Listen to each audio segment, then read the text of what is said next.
सतनमो आदेश श्री सदगुरुदेव जी को लख आदेश आदेश आदेश 984 दिन को आदेश आदेश। एक सवाल कई बार पूछा भी गया है पहले भी, और अब फिर से पूछा है कि नाथ संप्रदाय के से जुड़े हुए लोगों में भूत प्रेत सवारी शरीर पर आती है, इसके बारे में प्रकाश डालें इस पर। तो विशेषकर इस बात को दिल और दिमाग में बिठा लिया जाए कि नाथ संप्रदाय और सिद्ध परंपरा जो है वो पूर्ण परमानंद पार ब्रह्म अनादि शिव अविनाशी, उसको पाने की कला है, उसको जानने की कला है, उसको जानने और पाने का पथ रास्ता है, न कि वो एक छोटे लेवल की कला है। नाथ शब्द से ही सबको समझ में आना चाहिए कि मालिक, और नाथ शब्द भगवान शिव के लिए लिया गया है, वो तमाम कलाओं का मालिक है। नाथ संप्रदाय से जुड़े हुए लोगों में न तो कभी कोई भूत प्रेत चुड़ैल चंडाल डैन सैन कुछ नहीं आता है, न ही उनके अंदर कोई सवारी आती है, न वो कूदते हैं, न वो आडंबर करते हैं। उनकी परंपरा से जो चला आ रहा है उसी को वो फॉलो करते हैं और उसी को निभाते हैं, और वो आध्यात्मिक चिंतन करते हैं और वो आत्मा को परमात्मा से जोड़ने का कार्य करते हैं। हाँ, ये माना जाएगा वो विशेष रिसर्चर होते हैं, और उनकी जो तकनीकियाँ हैं, उनके जो शोध हैं, वो सभी से भिन्न भी पाए जाते हैं, और वो जो उनके शोध हैं वो ऊर्जा से भरे पूरे होते हैं, और उनमें असीम ऊर्जा होती है जो उनके शोध और जो उनके प्रैक्टिकल हैं उनमें। दूसरी बात, नाथ संप्रदाय से कुछ उपपंथ जुड़े हुए हैं, कुछ लोग गृहस्थी, जिनको लोग स्याणा ओझा या झाड़ फूक करने वाले जो लोग होते हैं, वो कुछ लोग जुड़े हुए हैं जो जुड़ कर के अपने आप को नाथ संप्रदाय से किसी न किसी तरीके से या उनका अपने सर पर एक आशीर्वाद स्वरूप मानते हैं और उस परंपरा से अपने आप का लगाव रखते हैं। वो लोग ऐसा कार्य कर रहे हैं, तो उनके अंदर ये जो विभिन्न प्रकार की शक्तियाँ उनके शरीर में आकर जो कार्य कर रही हैं, तो वो नाथ संप्रदाय को में विश्वास तो रखते हैं लेकिन उसे फॉलो नहीं करते पूर्णतया, उसके रूल जो हैं उनको फॉलो नहीं करते हैं। तो हम उनको कैसे कह पाएंगे कि वो नाथ संप्रदाय के फॉलोवर हैं या नाथ संप्रदाय को मानने वाले हैं या वो नाथ संप्रदाय के अनुयायी हैं। लेकिन बस इतनी कह सकेंगे कि नाथ संप्रदाय के प्रति उनकी श्रद्धा है, और नाथ संप्रदाय के प्रति सभी संप्रदाय और सभी धर्मों के लोगों की आस्था रहती ही है और रहती थी और रहेगी।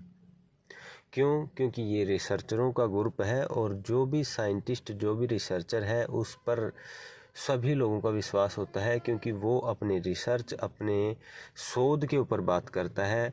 वो देखा देखी या ऊपर से चली हुई बातों पर या आडंबरों पर विश्वास नहीं करता है। तो इसलिए नाथ संप्रदाय जो है वो आडंबर का घर नहीं है, ढोंग और पाखंड की जगह नहीं है, लोगों को गुमराह करने की जगह नहीं है। लेकिन अब सवाल ये उठता है कि वो सुल्फा पीते हैं, भांग पीते हैं, शराब पीते हैं, गांजा पीते हैं, चर्च पीते हैं, ये भी बातें आ जाती हैं। कई बार ऐसा आया है, कुछ लोगों ने कहा है कि फिर वो साधु जो हैं वो ऐसा पीते हैं। देखो, अपनी इंद्रियों को कंट्रोल करने के कई तरीके हैं, मानसिक तरीके भी हैं और भौतिक तरीके भी हैं, आंतरिक तरीके भी हैं और बाहरी तरीके हैं। तो बाहरी तरीके में कुछ सिद्ध, कुछ महापुरुष ऐसे होते हैं जो बाहरी तरीकों के द्वारा कुछ मेडिसिन, कुछ दवाइयाँ जो हैं उन्हें यूज करके, कुछ जड़ी बूटियाँ जो हैं उन्हें यूज करके वो इंद्रियों को अंतर्मुखी कर लेते हैं, बाहर से उन्हें विमुख कर देते हैं।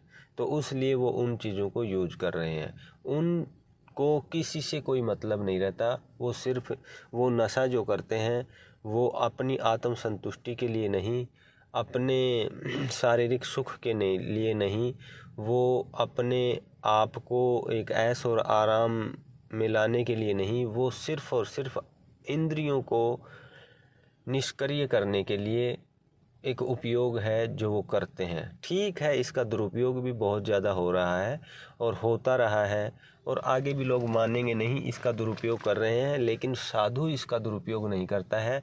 वो अपने भजन के लिए ही सुल्फा गांजा जो है उनका यूज करता है। वो उसे पी करके, उसे ले करके वो इंद्रियों को अंतर्मुखी करके और ध्यान साधना में अपना ध्यान लगाता है या उसी में मस्त रहता है। उसे बाहर की दुनियादारी से कोई मतलब नहीं होता है, कौन क्या कर रहा है और क्या नहीं कर रहा है।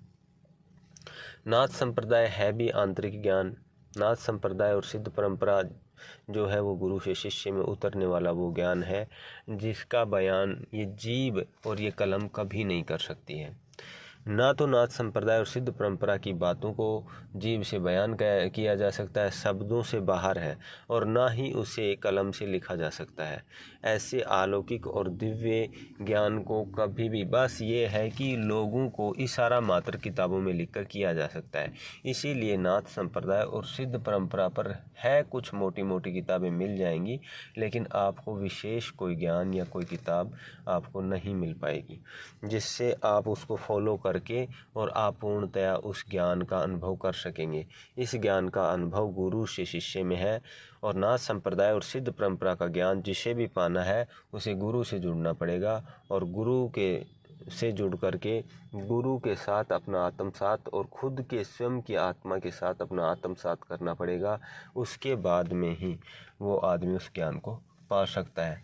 तो इसलिए ये कोई ढोंग पाखंड या ऐसी नहीं है। जिन लोगों पर जो सवारी आ रही है या जो वो ज्ञान है, तो उसके बारे में मैं ये नहीं कह रहा हूँ कि वो पाखंड है या वो क्या है, लेकिन मैं ये भी कह रहा हूँ कि वो नाथ संप्रदाय और सिद्ध परंपरा का ज्ञान भी नहीं है। नाथ संप्रदाय और सिद्ध परंपरा जो है वो उस पर टिकी हुई नहीं है।